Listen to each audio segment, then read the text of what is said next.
Thank you guys so much for coming to the Creators Hub's very first speaker event. We hope to have many more in the future, but we are beyond thrilled to start this one off with such an amazing guest today.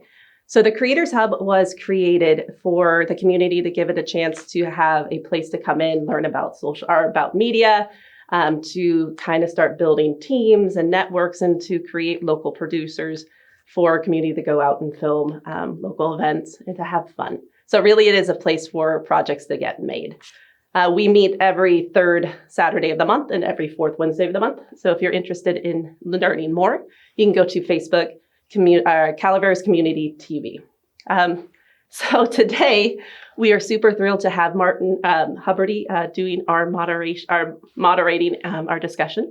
He is our Board of Supervisor, Film Commissioner, and also filmmaker. And of course, we have our award-winning Manuel. Martin? Thank you, Sarah. Thank you so much for coming in. Great to be here. Thank you. And I'd like to introduce Manuel Crosby. Great to see you again. Hey, yeah, good to see you, Martin. Thank you for coming. Yeah, thank you for having me. So, I'm going to just make this a casual conversation if that's all right with Great. you. Yes, and I would like to address the audience. Hopefully everybody's turned their phone off. And secondly, if you have any questions while we're talking, please just raise your hand. I'd love to address them as we're going along, and I'm sure that's fine with you. Absolutely. Because sometimes filmmakers start talking in a different jargon and leave the rest behind. Yes. So I know you're a very humble person, and I'm gonna sort of start with I guess really what I wanna say is, I'm blown away by what you've been able to achieve. We just installed the Albert Michelson exhibit at the museum, and that was sort of to show rural kids, you can come from a rural area and go on to change the world. Yeah. And again, I don't want to make you feel uncomfortable, but you are a product of Calaveras County who has had films entered into the Sundance Film Festival, which is not, I mean, Calaveras really isn't known for pushing out or making filmmakers. But that is an incredible achievement to have come from a place that film doesn't really exist. I mean, thankfully here, we are trying to make an effort. But how did this all start for you? How did it all start? Great question. I do really quickly want to shout out a few other Calaveras filmmakers who have also been inspired by it. Lucky McKee and Kevin Ford. Lucky makes narrative projects, particularly in the horror genre, and Kevin Ford makes documentaries. So they were one of those sources of inspiration for me as well. Are they old? Are they older than you? Or? They're Darren's age. They actually went to Calaveras High School with my good friend Darren Knapp, who currently works at Treats Grocery Store, and he and I made the movie that Martin's talking about together, the movie that went to Sundance. So, which is called First Date. But anyway, to back way up, I've loved movies my whole life. When I was 5, my dad took me to see Star Wars when it was being re-released in 1997.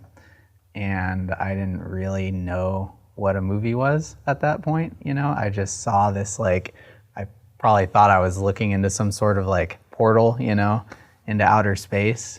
And maybe I just really wanted to fly around in space or have a lightsaber, but I was like, I want to do that, whatever that is, I'm so interested. And then as that series was continuing to be made the next few years with the newer films, there was a lot of kind of interviews and behind the scenes stuff with George Lucas and the rest of the team that was making those Star Wars movies. And I was like, oh wow, there's people, it's their job to make this. I want to do that. So from the point when I realized that I had to have a job at some point in my life, I was like, that's what I want to do. That's really where it started, very, very young. And, from there, my aunts and uncle, Frank and Denise, they also were filmmakers and film instructors, and they lived in Oakland. Oh, in Oakland, I was going to ask if they lived in Calaveras. We didn't visit them a lot, but when we did, it was they had a video camera, and, me and my sister and my cousin would, shoot little movies and stuff. And then, my childhood friend Ian Robertson and I, who I met in Valley Springs as a kid around that time that I saw Star Wars, we were doing the same thing, dreaming up stories and, using whatever camera we could get our hands on to make little films. So that probably started around the age of 12 when I was actually using a camera and learning how to really do in-camera editing, because I hadn't done anything on a computer yet. That eventually led to Calaveras High School video production. I remember as soon as in high school, you get to pick your electives, right, for the first time ever. And as soon as I saw video production, I was like, I want to do that. First year of high school, jumped into that, and the teacher of that class was Rick Beeler.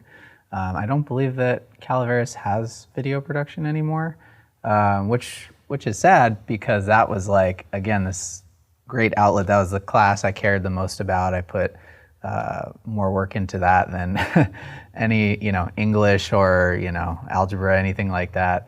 And I just was having so much fun doing it, which ultimately led me here, because Rick actually one day recommended that I take a class here. So when you say here, are you talking about PATV? Here at the studio. So this is kind of where it all started. Yes, exactly. And up until very recently, as you know, Ed Lark was the manager here of the studio. So he was my point of contact coming in here. And I took his weekly class he was doing, and I was 16. So I'd come after school, probably, from 5 to 7 or 5 to 8 p.m. And it was just the coolest thing I could have been doing. I was there were a lot of adults in the class, of course. I think 1 or 2 younger people as well, but it felt like stepping into this other world, of professional video production, and they had all this equipment that you could use if you were volunteering here, helping on programs. And so it was I was all in. I took the class, and then I think the first program I ever turned in was actually a short film that a friend and I made, using a lot of what we learned here. And then I just continued to come back, because they would always need volunteers to help do their weekly shows. And they used to film the election night, which was kind of like a big production. They would, stay up really late, documenting the results as they come in. And the first time Ed ever asked me to run a camera, it was such a huge honor. And I was so excited, wanted to do a good job, and got to be here and shoot this thing. And so it just became became my favorite place to be, in Calaveras. And even when I went off to film school, actually, after graduating high school, if I'm being totally honest, I looked forward the most to coming back here in the summer and in the winter time, which is where I met my good friend Darren Knapp as well. And we started making films together from here. So it was I'd go away to school and learn all this stuff to save it up to come back here to put it into practice, to make our next big film project, So that's what kept happening from 2010, 2011 until we ultimately made our feature film, which we started. So give me your filmography of what you've made. Oh gosh.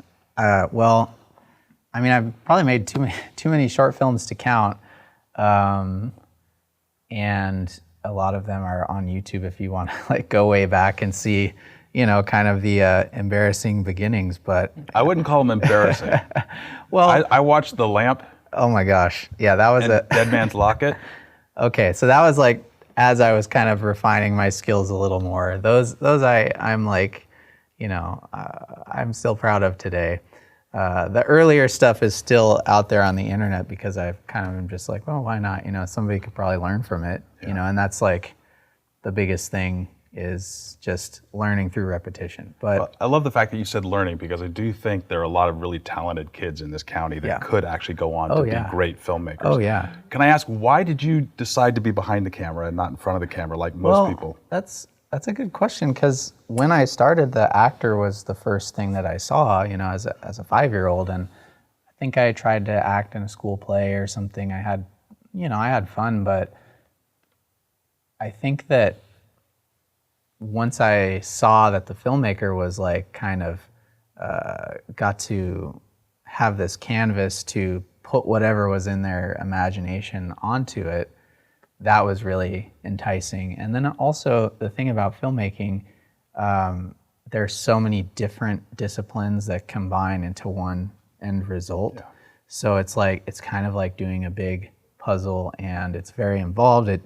It's a great way to focus. You can kind of lose yourself in what you're doing if you really enjoy it. And I feel like that really entices me about the behind the scenes part of it all. And then, of course, like, I'm not necessarily the most like outgoing individual, and I feel like as an actor, sometimes that can help because you are on the other side of the camera. You are really putting yourself out there in that way. So maybe it was like a shyness as a kid that it's like, in some ways, when you're behind the scenes, you are expressing yourself in a way that's maybe a little easier to like get over the hurdle with, because there's like a layer between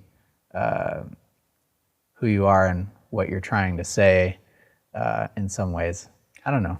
I'm very interested when you say disciplines too, because ultimately you're not just a director, you're a cinematographer, yeah. You're an editor, you choose you're a music supervisor. And one that I love that I think I saw in one of your titles is a sound editor.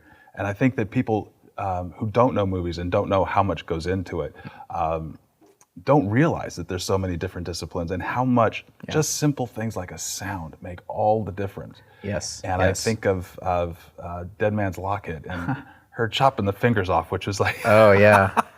I mean, just what I will say, and what I really wanted to talk to you about today is tension. You create tension on screen better than anybody I've seen. Thank you. I have to say that I mean, first date, I want to ask you all about how you were able to even afford to do the shootouts and all of that, because the cost and the expense and the time it takes to set those shots up, and you have a whole crew standing around for hours, and you're paying them while you're doing it. But tell me about tension, and why is it, because the films that I've seen of yours, besides Tales of Calaveras, there seems to be this real tension, and you do it better than anybody that I've seen. Thank you. I mean, that's a great question. I'm really glad you said that, because that is, I think, going back to that first movie that I ever remember watching, Star Wars. I'm hoping we've all seen that, but the trash compactor scene, when they're trapped in that trash compactor and there's that alien creature under the water that's like grabbing Luke Skywalker, and then the walls start closing in and you're like, how are they going to survive this? As a kid, not knowing that that's not real, I was terrified. And I think that feeling always stuck with me. And there's something about that feeling of fear, and then being able to get through it. And like, this is the beauty of film. You walk out of the movie and it's like it's okay. Like, you made it through. You survived it. I think maybe because I maybe was a little more fearful as a kid or something. I don't know, that exploring that became something that I really wanted to do. It's like a way to conquer it. And so I, like, movies I love incorporate tension extremely well, and in different ways than you would expect sometimes too.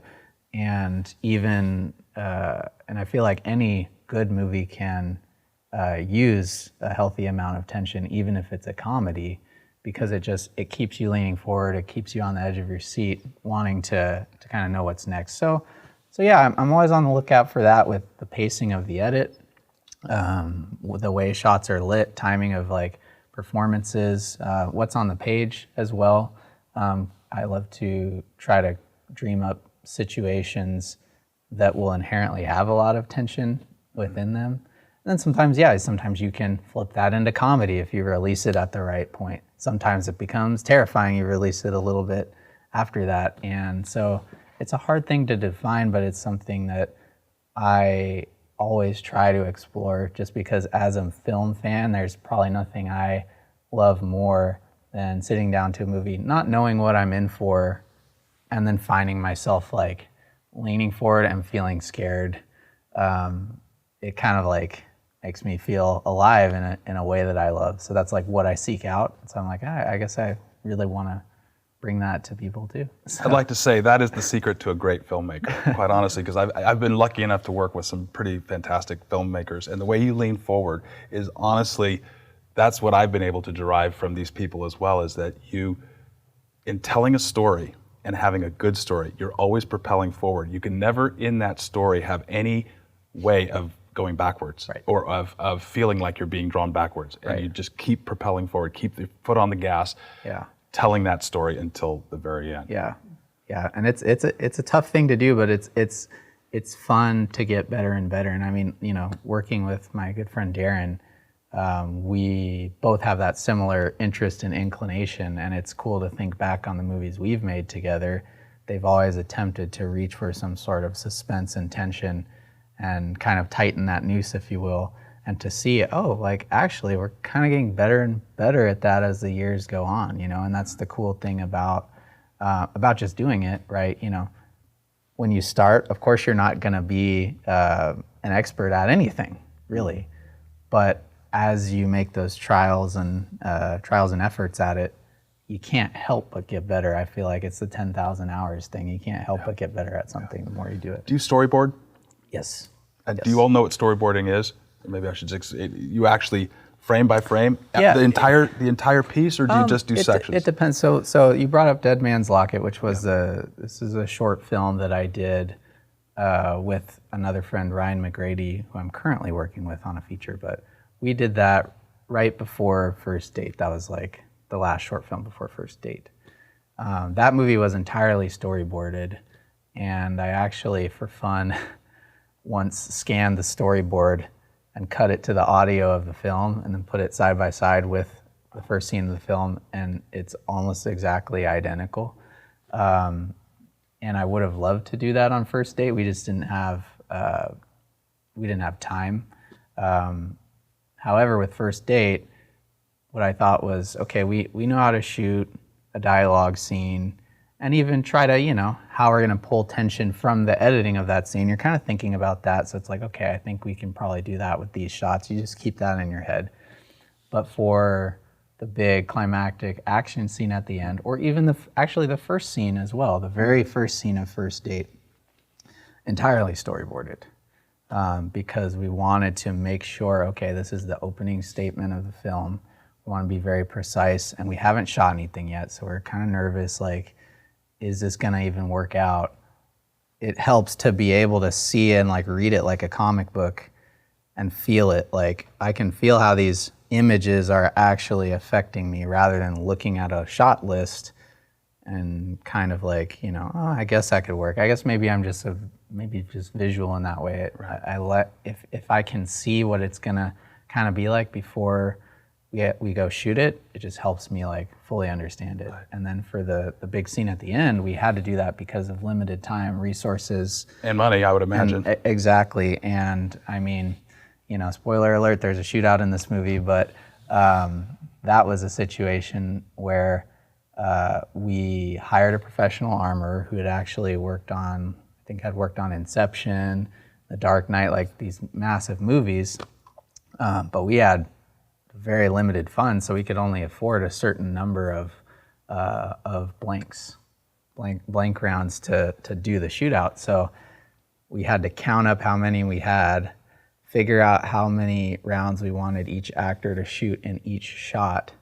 And when I did all that math, I realized we only had enough to do about 1.5 takes per shot that I had on the storyboard. So I'm like, okay, well, let's do it. And so we do take one. And if we got it, then great, we can move on. If we didn't get it, then I'd have to do more math and say, okay, well, we got this shot on take one. He was supposed to fire 6. So that means we have 3 extra that we can put here, and we can take some from here. If we can get that shot in one take, okay, I think we can do one more take. And that's what we did for every shot of that sequence. And speaking of tension, I think that added to the tension of the actors' performances as well, because they were very locked in wanting to get the intensity of what their character was supposed to be doing in the moment right the first time. So yes, storyboarding helped us do something that was honestly far beyond our budgetary means. Got it. Just for the audience, I want to be able to explain that a storyboard is a series of visual representations, frame by frame, of what you're actually seeing. So somebody actually hand draws in each frame what you're going to end up with. And a shot list is normally what you get from a director on the set, which as the number of shots it's going to take to get that director's vision for the day. Exactly, yeah. And and as a cinematographer, I'll work with different directors as well. Some love to storyboard, some don't. And for me, every time when they give a storyboard, I feel like the end result is more focused, it's better, it's easier to understand, because when you're in charge of a film set, whether it's one person, like one actor and you, or a bunch of people, all you're trying to do is communicate what's in your head to whoever's helping you so that you can make it happen, or that they can share ideas with you that will kind of help elevate that. And since we're trying to create moving images anyway, it's like images just, I don't know, it's just easier for the team to understand. It's sort of like building a house without a blueprint. Exactly, yeah. So I'm a big fan of that. So have you ever studied acting? I took a class on directing actors in college where we also had to act for each other, and that was very, it was very, very nerve-wracking to be, like, I was more worried about being in the other person's scene than directing the one that I was supposed to do, you know? Because it's a very incredibly vulnerable thing to step into. So that alone gave me a huge amount of respect for what actors do. And, before that, I didn't really understand, if I'm being totally honest. The first film that I made with Darren, I didn't know how to talk to the actor we had, because I thought of him more as a conduit for the emotion that I wanted him to bring out, rather than as his own artist who would be interpreting the role in the way that resonated with him.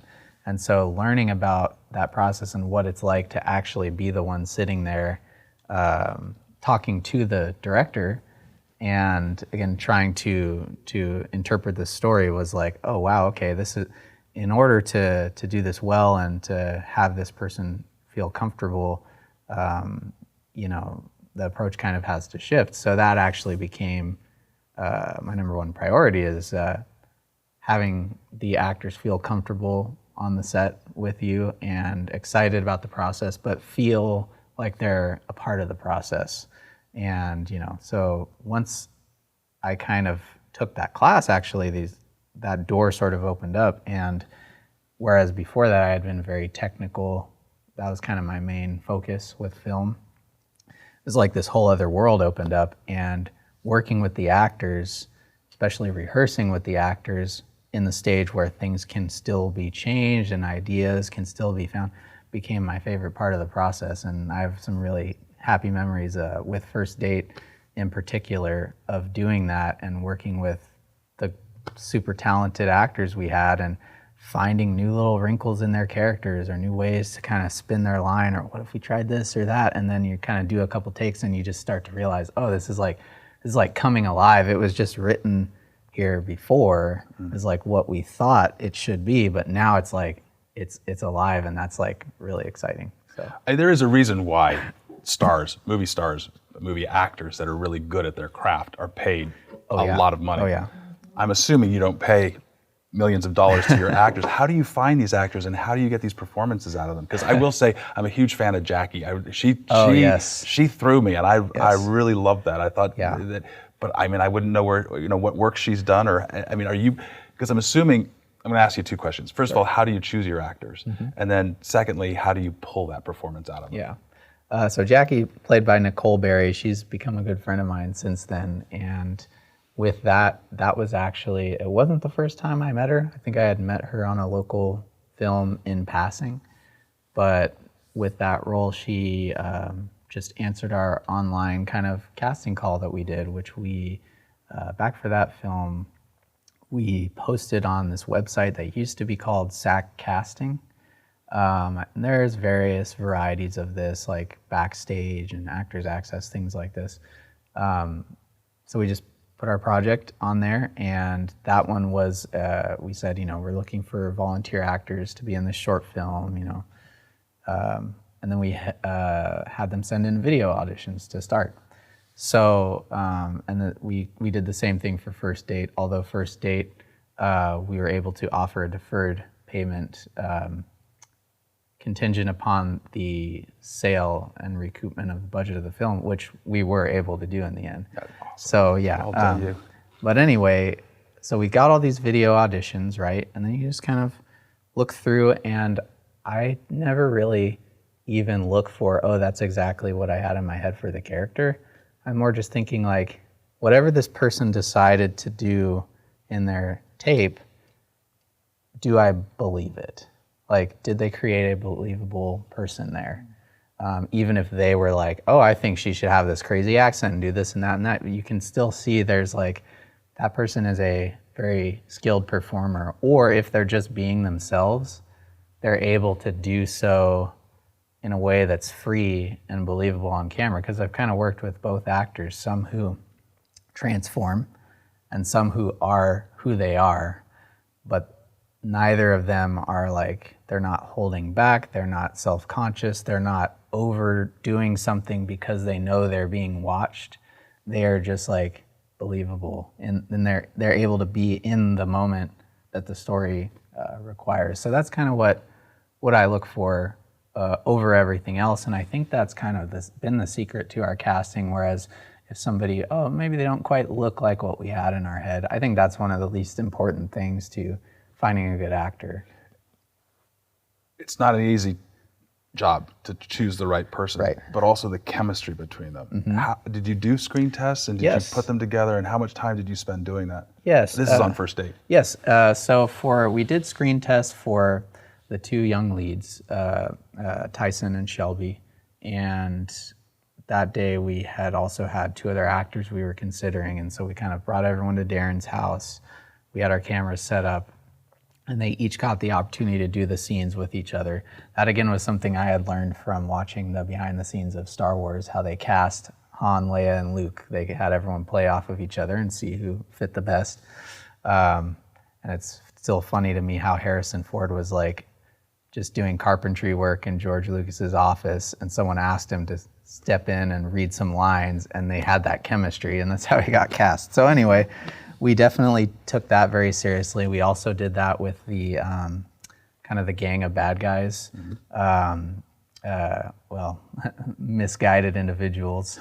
We put them together on camera to see how they played off of each other. We did that with the two police officers, and we did that with the car salesman character. So that with First Date, because it was such an ensemble piece and it really was about that chemistry, that was like one of the most important things we did. And then not only that, it gives you a chance to see, do you like working with these people? Like once you're kind of in reality with them, are they good people? Are they easygoing? How do they respond to, what kind of direction do they like? And are they down to work with you too, which is another important thing. You want to make sure that they are going to have a good time with the process that you are able to provide. And in our case, it was a very, very low budget indie film where the directors are also going to be doing the sound and the camera and setting up lights and like all these things. It's not, there's no trailer, there's no, assistant. And so giving them an opportunity to audition us in some ways, like, help too, because then once everybody, if we offer them the part and they want to sign on, they know what they're getting into and they're excited about it. And that's like the big thing that really pushed us forward too, is everybody on the film was excited to be there and wanted to be there. So they were able to consistently give their best. Awesome. Yeah. So I want to go to post-production now. Sure. I'd like to ask you about post. Because a lot of people don't understand post and understand how a movie comes alive in post. Everybody thinks it happens in front of the camera, but really a movie is made once you've stopped filming. Yeah. Tell me about that. Tell me. I also want to know what you enjoy most, because again, going back to sound editing, I think your sound editing is amazing. The music that you choose is incredible. How does that all come together for you? Wow. So yeah, with editing, that was kind of like, whenever I first started doing that and seeing like, it was like magic putting these different elements together, and then when you play it back for somebody, it's like you forget that there are cuts. It just feels like it's happening in real time. That always definitely really got me excited. Now the biggest thing that I find in editing is it's an opportunity, it's the final opportunity to rewrite the script, really. It's so cool how you can change the order of things, you can remove things entirely, recontextualize things, and it makes, again, that story you're trying to tell resonate in a completely different way, or it brings out the best of that actor who was giving you a variety of things, or maybe you weren't sure how the performance was going on the day. It's like it just ties everything together, and it's all about those small details. It's about, and sometimes it's less about what people are saying than what they aren't saying. A look on their face, or a little pause or something like that. And once I started to realize you could pull that stuff out in editing, even if it wasn't necessarily on the page, it became something I was really excited by. And sound, Ed Lark here from the first day I took the class in the studio, he said, everyone always forgets about sound. Sound is the most important thing. You can have a movie that has bad lighting, it's grainy, whatever it is. If it sounds good, people will still be engaged. But if it's the other way around, psychologically, we just get thrown out. So that from that day, that just like really highlighted the power of sound, which, again, going back to Star Wars, the sound design on that movie was so innovative and incredible. And, learning about how Ben Burtt created the sound of the lightsaber, from all these other weird sounds that he just found. It was like, oh man, again, this guy's like building this world through these things that you don't think would go together, but when you put them all together, it makes something really special and memorable. So I've always kind of like gotten in, try to weave that approach into what I do. And then, actually, this pertains to the Calaveras documentary as well, but once I started editing documentaries, those were, all the documentaries I've edited have definitely been the most difficult post-production projects that I've worked on, because the story isn't written on the page, so there's nothing necessarily to follow in the same way to even get a first cut. So in that way, you're kind of like writing the first draft in the edit. And I feel like I've learned more about writing and storytelling and dramatic arcs from that than anything else, because it's like, with anything challenging, you throw yourself into something really challenging, you're gonna grow. You have to lift something really heavy, you're gonna gain muscle from doing it, and so that really helped me helped me fully understand, or I guess, I don't know if you could ever fully understand anything in life, but it definitely increased my skill in storytelling and understanding of narrative, and how to move a story along, and how to reshape, if necessary, what the footage you have, and think bigger and think about what's the overarching story we're trying to tell here. Just because the script has it this way, is there anything better that we can do with it to enhance that original intent? So okay, so now I have to ask you, this is the famous old, what was left on the cutting room floor. It is inevitable in making a film that some of your favorite bits don't end up in the final film because they just don't fit. Yep. Tell me about one of those. Okay, so there are two from First Date. And interestingly, with First Date, we didn't actually lose like a whole scene, which I'm really happy about. There are maybe a few like kind of traveling montages we got rid of, but we cut two monologues that we worked really hard to write. One of them was to the character of Thelma in the hospital room after some difficult events happened midway through the movie.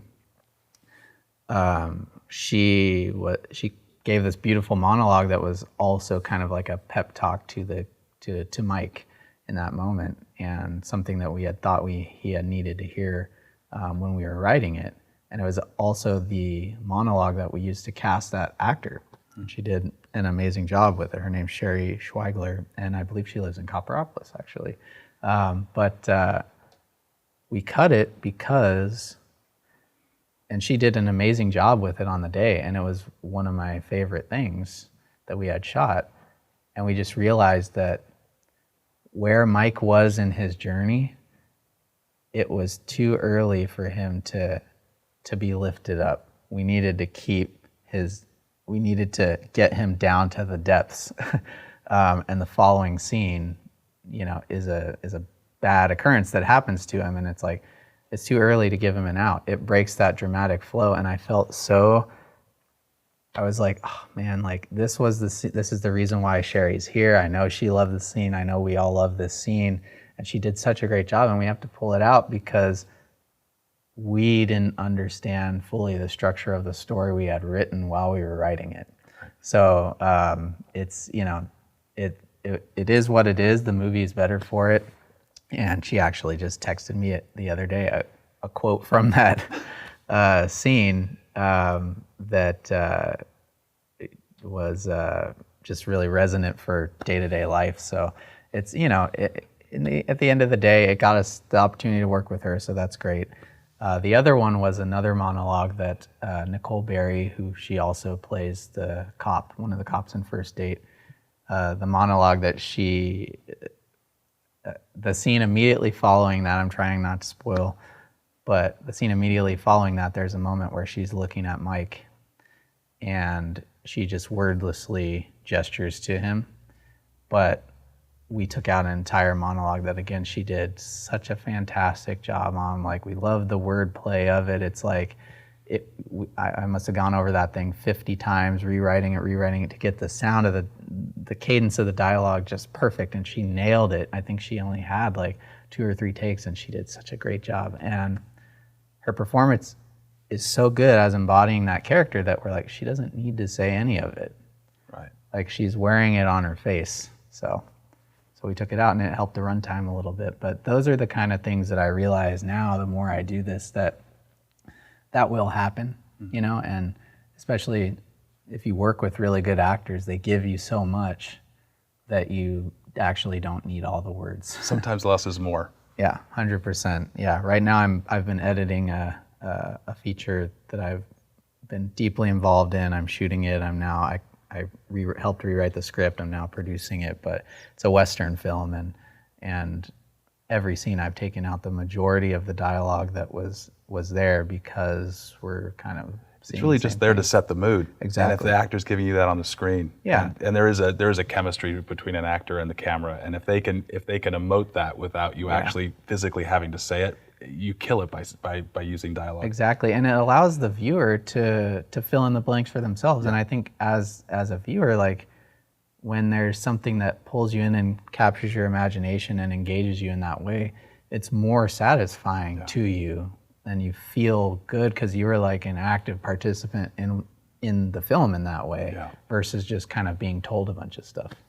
Can you talk about the film at all?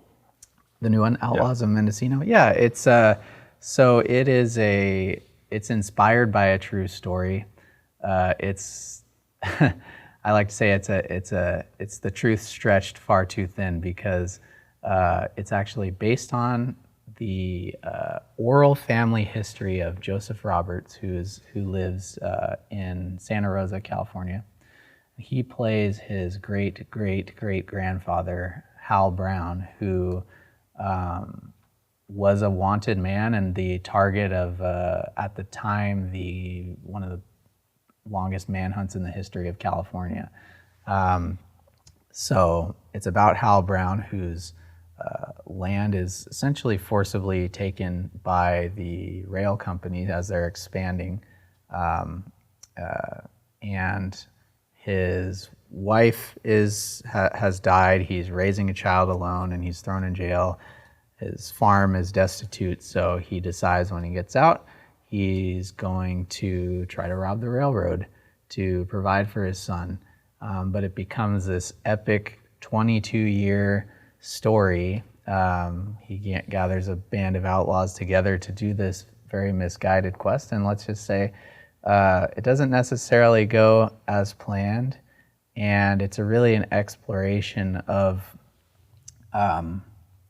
his belief that he's doing this to be a good father, but really, in practice, he is abandoning his son for his son's entire life.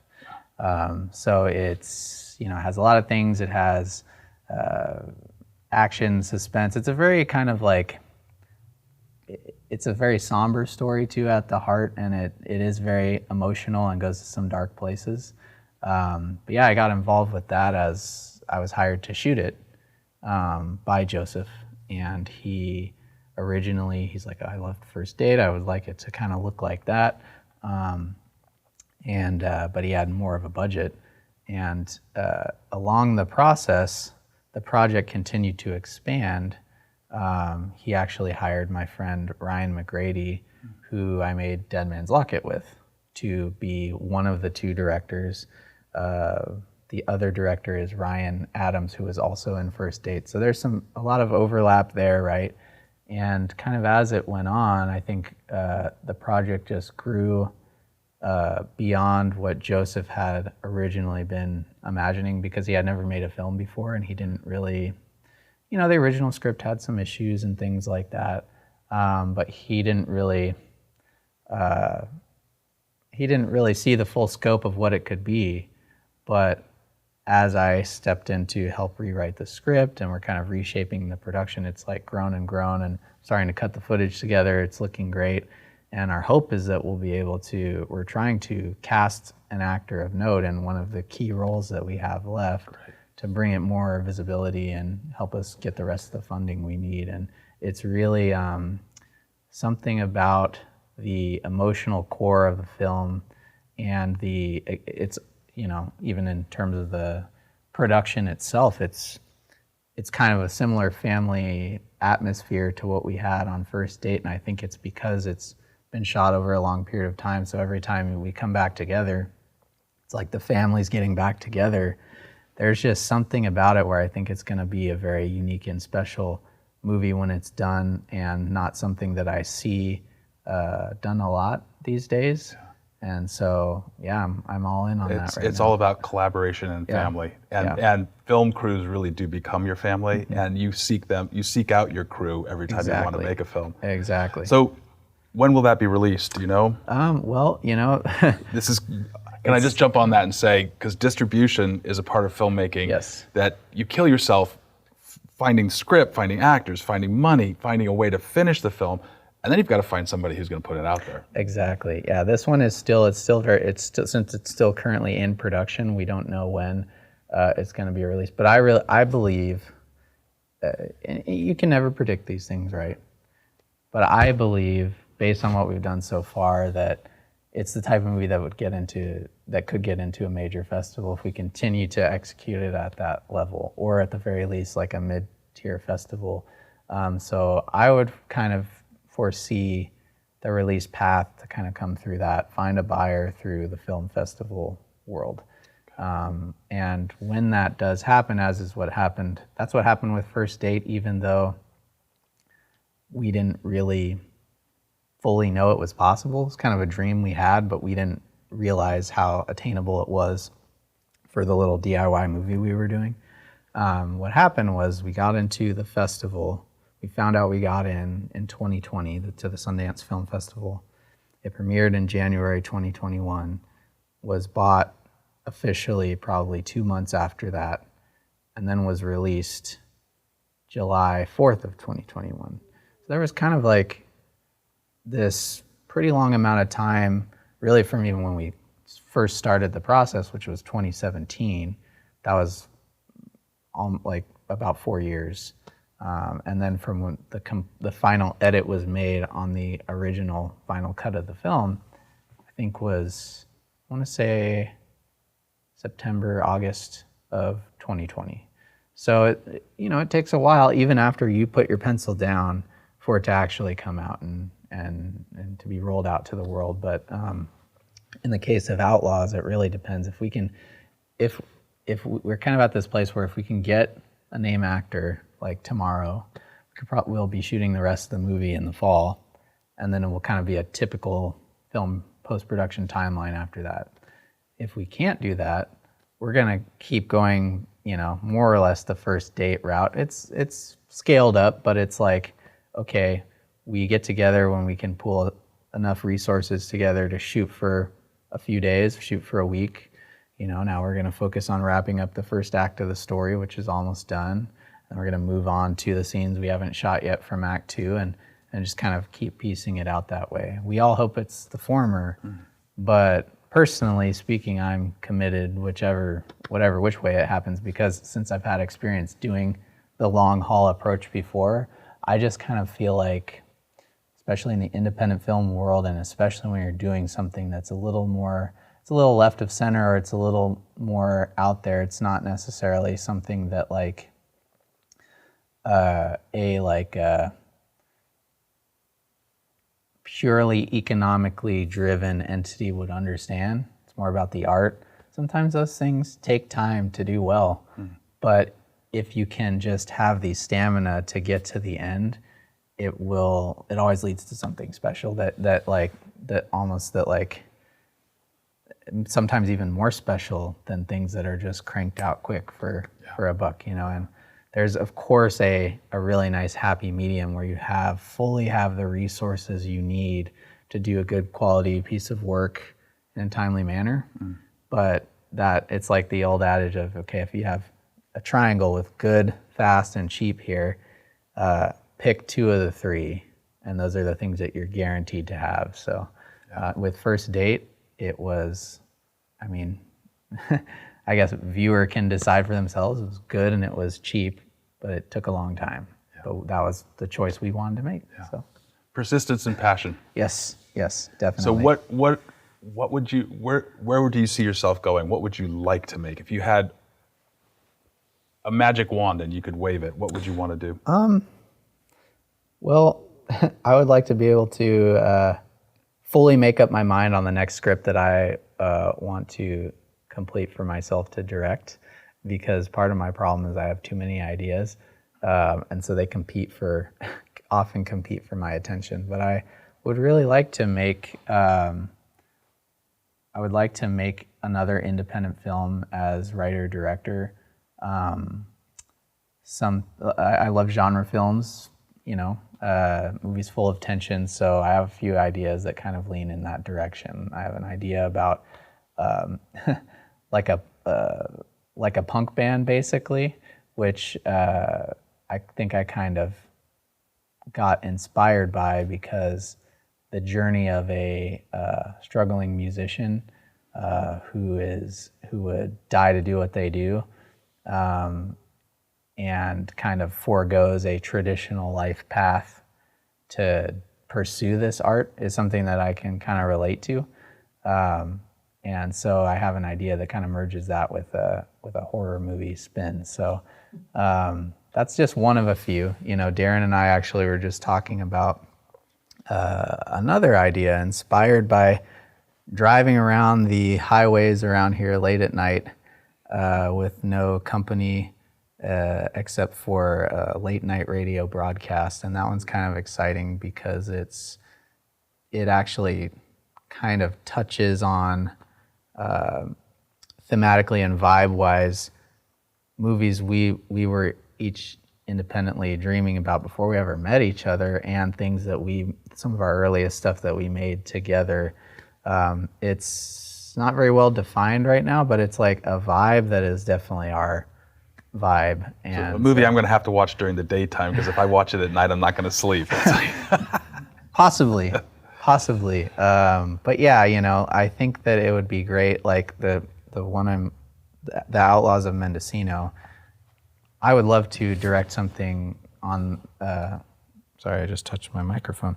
I would love to direct something on that scale or a little bigger, for the next one, and just keep stepping up. But, there's something really nice about making small scale independent films in that you get left alone by people for the most part and get to like tell the story you want to tell. The more you scale up, even with this small step up, and kind of being not the director, I still kind of see that like the more you step up, the more people you kind of need to answer to, and the more notes you get. Exactly. So, of course, someday I believe I can get there too. But as long as I am still making movies, I'll be happy.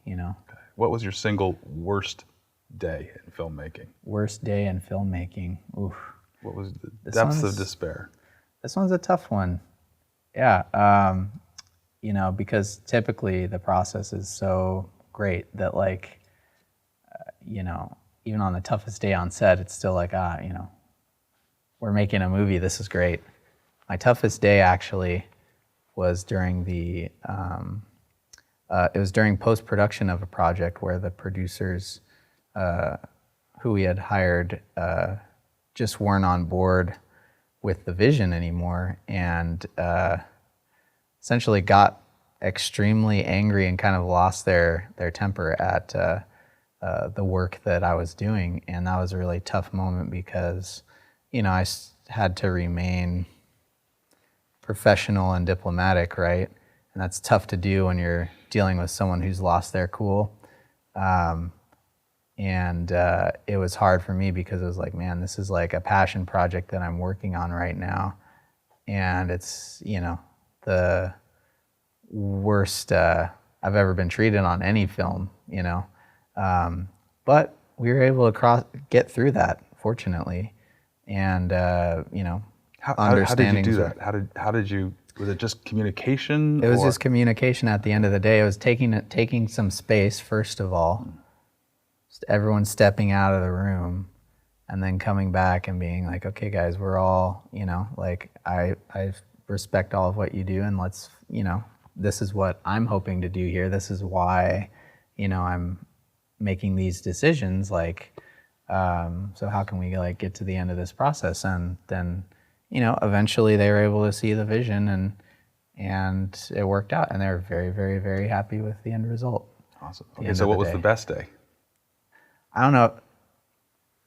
That's a really hard question because like every time it feels like, you're making magic happen and you're doing it with your friends, and it's like living a dream. I mean, while we were making First Date, I had many times where I was like, so, of course, Darren's a part of that, right? And my oldest childhood friend, Ian Robertson, we started making films together. He was there, and, like good friends with the cast and the crew. And there were many times where I was like, guys, we're living our dream right now. Like, who knows if this is ever going to happen again, but like this, and we're doing it like nobody knows or cares who we are. Like, everyone's leaving us alone. Like, so it's like, I was constantly thinking of that. And the morning we wrapped up the big action scene, that was the biggest, that was the hardest thing I've ever done as a filmmaker, probably to this day.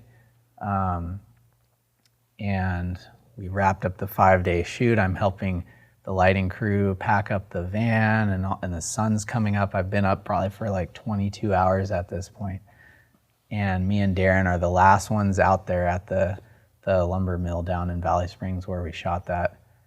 And just watching the sun come up, and I was just like, I think we just did something really, really special. And the feeling of like, we just did like what I used to watch people do on these behind the scenes DVDs all the time as a teenager. Like, we just did that. We created magic on screen that wasn't actually happening in real life, but we put all the pieces together to create that. That was probably the best feeling of accomplishment that we had. And we did it with all of our friends there because everyone was there those days, and everybody was like excited to be there. So that was like a specific instance, but there were so many of those moments, even just with a few of us, like, hanging out at Fusion Grill in Valley Springs after filming, laughing, having a good time, tired as hell, but like, we just knew we shot another day on on our passion project, like those types of memories are probably my favorites. Awesome. Yeah. So I was really happy this morning to see a young person come into the audience. yeah, me too. Taylor, thank you for coming. Yes. What would you say to the young people at Calaveras who even had a remote interest in filmmaking and what to do? I would say come here because I know that there aren't a lot of resources available for people to get into this kind of stuff, but like coming here changed my life. You know, I really mean that. Like coming here, being able to have access to the tools to get started and like supportive people to help. I mean, you know, the friendship and the mentorship that I found here, not only from Darren, but you know, Sarah Lunsford was here back when I first started coming. Ed, the manager, you know, has been a huge mentor to me, like up to this day. And I made another good friend, Brandon Town, back there in the editing room, editing the video of the frog jump, and he was probably 10 years older than me, so he was kind of like, he was like the young person around, you know, and I like learned so much from him and got excited. And so, yeah, and we started collaborating like that. So much of filmmaking is finding your tribe to do stuff with and other people who are actually interested in what you're doing, even if you're not actively working with them. But we were just interested in talking to you about it and like asking you what you're up to, or you ask them what they're up to, and talking shop, you know. All the times, my favorite thing to do for years and years and years was to come here, find an excuse to come here if I'm working on something. And then, you know, we like, it's time for lunch. We'd always just like all have lunch in the office and just talk shop or talk about life or whatever. And it was just the best. And it felt like, oh, this is like a community that I'm a part of versus a thing that I'm interested in off by myself that nobody else is really into, because those other people are out there, you know. So I think just anyone who's interested, come here and try to get your friends to come here to build that community, because a lot of people, you know, maybe they don't know that these places exist, or they're afraid to just see what it's like. But it's just a bunch of normal people, you know, like making stuff with cool equipment, and there's no requirement of any sort of skill to be able to come out here and start learning. So awesome. I think you should actually think about a career in front of the camera. You're incredibly good and such a joy to talk with. Thank you so much. Are there any questions? Does anybody have any questions for Manuel? Chris? Manuel, do you think you had, as a young man growing up, passion or creativity, or do you need both? I think you definitely need both, because passion is what keeps you going with something after the initial spark wears off. But creativity kind of breeds passion as well. I don't know. I maybe it's just my own personal worldview, but like being able to express feelings through artistic means is just inherently something that it's something that I love doing. I'm passionate about it. I believe it's important to the world and to how we interact as humans. So I like finding different ways to do that, and I think that also just kind of leads me towards other various interests I have in life too. They tend to be like creative things. I think, yeah, because like making any sort of project, right? It's, you know, it's at a certain point it can become difficult work to do if you're trying to maybe reach a little farther than you did before. But your passion for what you're doing is what keeps you going when you have to stay up late at night maybe to do something, when you have to work really hard on something that, you know, it like come home tired at the end of every day, or when you have to like put in that extra effort to, you know, keep trying to problem solve after plan A and B and C fall apart. The passion keeps you going. That's what kept me going when we were making First Date. I currently live up in South Lake Tahoe, and so I was actually driving down to shoot with Darren and stuff. And there were times where at the time I had a day job. There were times when we'd shoot all night, and I'd drive then from like 3 to 6 a.m. and show up to work and work a full day. And I was exhausted, but it was the passion for like, oh, we get to make a movie that kept me going. Not to like, you know, discourage anyone who doesn't think, oh, I don't know if I have that level of commitment, because you can discover that passion through dipping your feet in, you know, and like getting farther and farther into it and seeing what you're able to do. I think it will kind of, you know, it'll grow from that. That's, yeah. So hope I answered your question. Yes. Manuel, how do you go about funding your projects? Okay, so how are we able to fund the projects? So that is if anyone has an answer to this, please tell me, because I would like to know. It's a bit of a secret too, how producers actually find money for projects. Yes. They don't necessarily want people to know. Yeah. Because once you've tapped into a source, you want to keep it. Right. And it's, yeah, so I mean, again. Oh yeah. So it's very difficult. However, I'll start with this. My friend Darren and I, you know, when we met here, we were making short films for like 6 years before we ever made First Date, and those were just, the budgets were probably like $500 each. So save up a little money from working at our jobs, figure out what we can get for free, which we got our equipment from here, again, for free since we were volunteers. So it was hugely beneficial. And then we just worked with what we had, being very inspired by Robert Rodriguez in particular, who's a filmmaker who was known for making his first movie for nothing, essentially. So that was the mindset we had. How can we do more with less? Which meant, okay, we're probably going to be the only crew members, so we need to learn how to do all this stuff so that we don't have to hire people to help us do it as much. From there, as the budget started getting bigger, really with First Date, we started, the three of us in the core team, put as much of our money into the project as we could.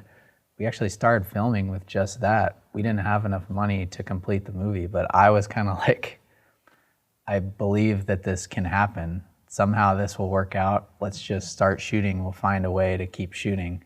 And as we got closer to completion, it was kind of like the funding grew outwards from us to some of our immediate family, maybe 2 or 3 people, to then eventually like a few other friends outside of that network. And then when we were almost done, we got one person who was a cold call.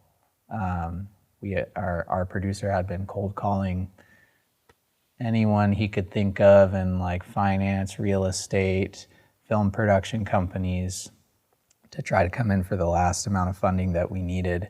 So he probably made thousands of calls, and eventually was able to convince one individual after showing them, you know, by that point we had the first cut of the movie done, we had some of the sound done, and like, so they saw, okay, these people are serious about what they do, and I like what they're doing. So it wasn't just a vague promise of what we could do. It's like, here's the end result, and also this is what we need. This is why we need additional money to finish it. At that point, we were at the sound mixing and the color correction stage, which is the final step. So you can actually then create a presentation and say, okay, like, this is what happens at that stage. This is why we need this money. Also, here's the budget that it took to make the movie. This is kind of what we're projecting the movie could earn. We're trying to target film festivals, so this is the manner in which we're trying to earn this money. So that part, that's our business plan, right? We essentially created this document to show, okay, if you're investing money into the film, here's how you're gonna get it back, plus additional profit should all go well. And so when you're getting into that stage, and really everyone who put money into First Date was an investor rather than a donor. Right. So that was the first project that I had done in that way, where we needed a business plan to show, okay, like, this is where the money's going and this is how you will earn from it. So it's kind of like the step up, and that's kind of the best answer I have. The movie that we're working on right now, The Outlaws of Mendocino, I wasn't the initial producer of it, but I have kind of become privy to this and I'm trying to assist here. We're kind of doing a similar thing, taking the materials we have right now, which is, we have about 20 minutes of the movie cut together. We have a small trailer and business plan, and adding to that, okay, we're trying to acquire this certain actor to play this role. So we're taking this whole presentation around to film financiers, private individuals, or companies, and saying like, okay, this is how much money we need. Would you like to buy X amount of shares of the movie? And like, if we can get this individual to be in the movie, that will lead us to this projected amount of profit.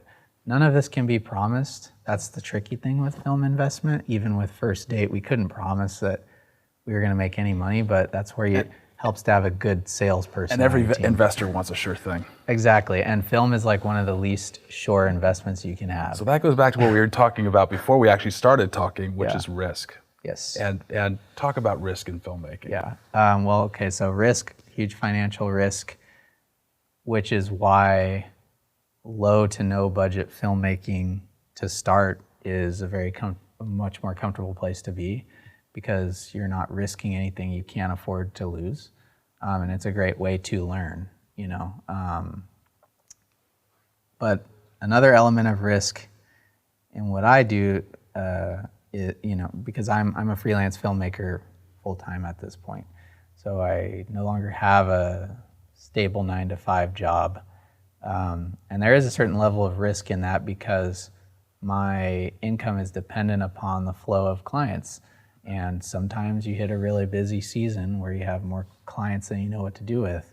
And then sometimes you have a dry spell where no work is coming in. And so there's a big amount of financial risk there, but for me the reward is the freedom to get to do what I want to do with my life, and also the availability to take exciting projects on when they arise. And that's something that other friends who I have who are not full-time freelancers, that's a luxury they don't have in a way, and then so they miss out on certain opportunities. And this happened to me as well before I went full-time freelance. Really, COVID was the inflection point for me, which kind of coincided with the completion of First Date, which allowed this to happen. It gave me a project that showed that I knew what I was doing. But before that, I did have to turn certain things down because I have to work. I have to be at my other job, and that also slowed down my progression of skill, I think. And I had to do what I had to do, and I would say definitely don't let that stop you if you're wanting to make projects. But for me, I guess really choosing the life and accepting the financial risk, it's definitely not easy, but for me, I just sort of have faith that things will work out, not just blind faith, but knowing that I'm putting in the time and the hours to continue to get better and grow what I can offer to people. And having that time simply makes me a higher value to others as a filmmaker. And yeah, that's really, an important thing for me to do with my life. So yeah, hope that answers your question. Thank you. Any other questions? This has been awesome. Thank you all for coming. Thank you. Never even had to look at the questions. You were